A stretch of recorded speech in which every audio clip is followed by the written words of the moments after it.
look at it, says the glory is dead, doesn't it? So I don't think anybody should be sort of disrespecting that. Look, nobody should disrespect the dead. Nobody, especially people who've fought through a war. You know, there's different ways of protesting, but when you vandalise things, I think people just get annoyed with it and think, well, you know, won't people give them the time? Disgraceful, absolutely disgraceful. Shouldn't be allowed to happen. The people should be prosecuted, arrested and taken away. Have your citizenship revoked and you should be deported out of this country. We have for too long tolerated the intolerant, and it's about time we had a robust defence of British and Western values and we stood up for Western civilization and what it stands for. Hello everyone, I'm Alexa Lavoie for Rebel News, currently in the UK, specifically London. I am here to cover the pro-Palestine protest scheduled for tomorrow, coinciding with Remembrance Day. Pro-Palestine has chosen this significant day to march, a day dedicated to honoring veterans and symbolizing peace. It's worth mentioning that previous pro-Palestine protests have resulted in incidents of vandalism and disrespect towards the veteran. And the police have allowed this to happen out of fear for their own safety. Have your flags, just not on the barriers, that's it. And yet when they march down with hundreds of Palestinian flags, you won't say a word. Just went past banging it out of the car. There's way more of them than there is of us. Today, I want to speak to the people on the street about multiple topics. Before showing you the video, please don't forget to support me on my journey by making a donation at battleforlondon.com. And now, let's hear the opinion of the people on the ground in London.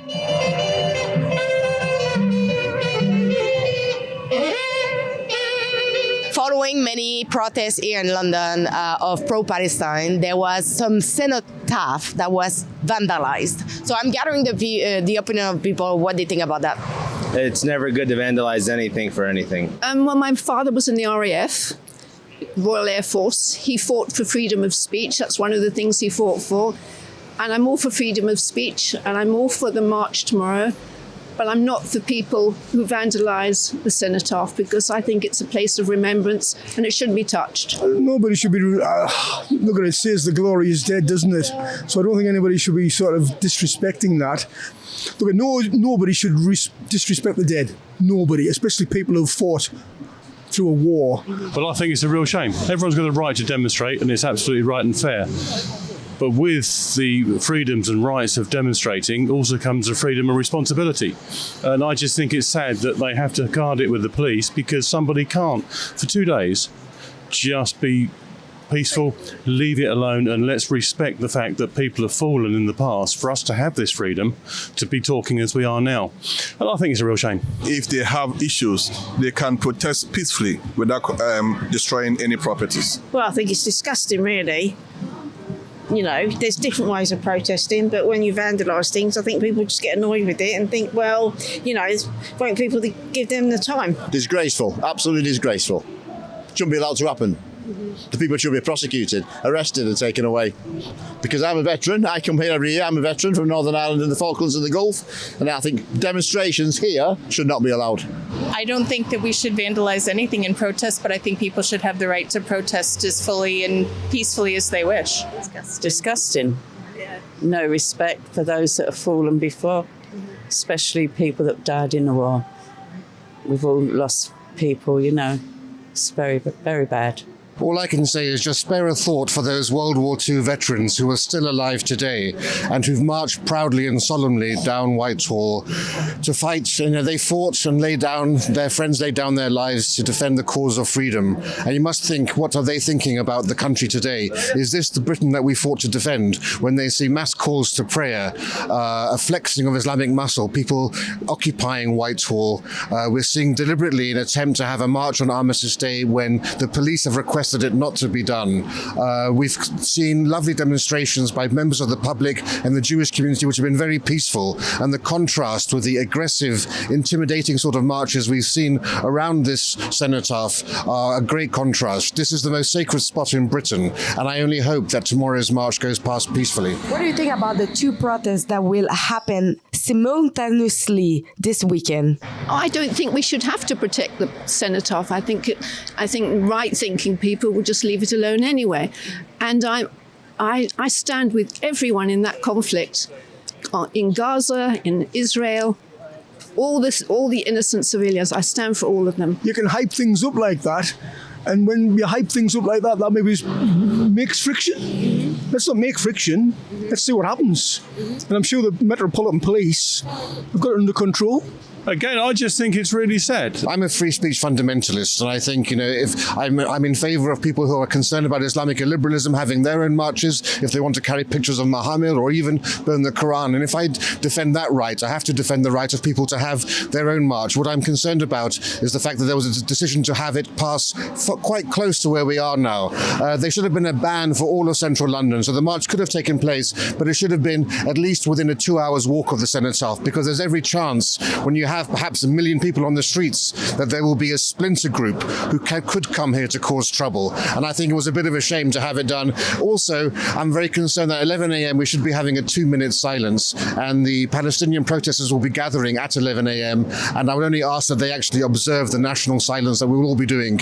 So following to the conflict between Israel and Palestine, we see a rise on anti-Semitism, a little bit of worldwide, mostly in Western countries. What do you think about that? I don't side with any of them. I don't believe in war, and therefore, if there are any issues, they have to sit and then diplomatically solve the situation instead of war. So I don't believe in wars. I believe in diplomacy in solving problems. Well, again, it's religion. It's supposed to be the most, respected thing in the world, and yet all wars are fight over religion. And I don't think we've learnt anything from his dad was in Palestine and Gaza in 1945, fighting for the same reason. So we just don't learn from history. That's the thing that's sad. No, unnecessary. Shouldn't be allowed. I have sympathy for both sides. I think both sides should have a homeland to live in on equal rights. So I think it's unnecessary, totally unnecessary, and out of order, really. I think that you can see both anti-Semitism and Islamophobia running rampant right now in Western countries, and it's sad. Well, again, worldwide, it's very sad, people turning on each other. It's not something that sits well with me. I'm sure we're all appalled to think that in the 21st century, anti-Semitism is once again rearing its ugly head in the West. And the West more or less stamped it out. And unfortunately, the reality is, because of mass immigration and the failed policies of multiculturalism, we've imported into this country, into the Anglosphere, into Canada and elsewhere, foreign beliefs and foreign conflicts. We've seen it in the north of England between Hindus and Muslims having fights, and we're seeing it now to the terrible stain of anti-Semitism returning.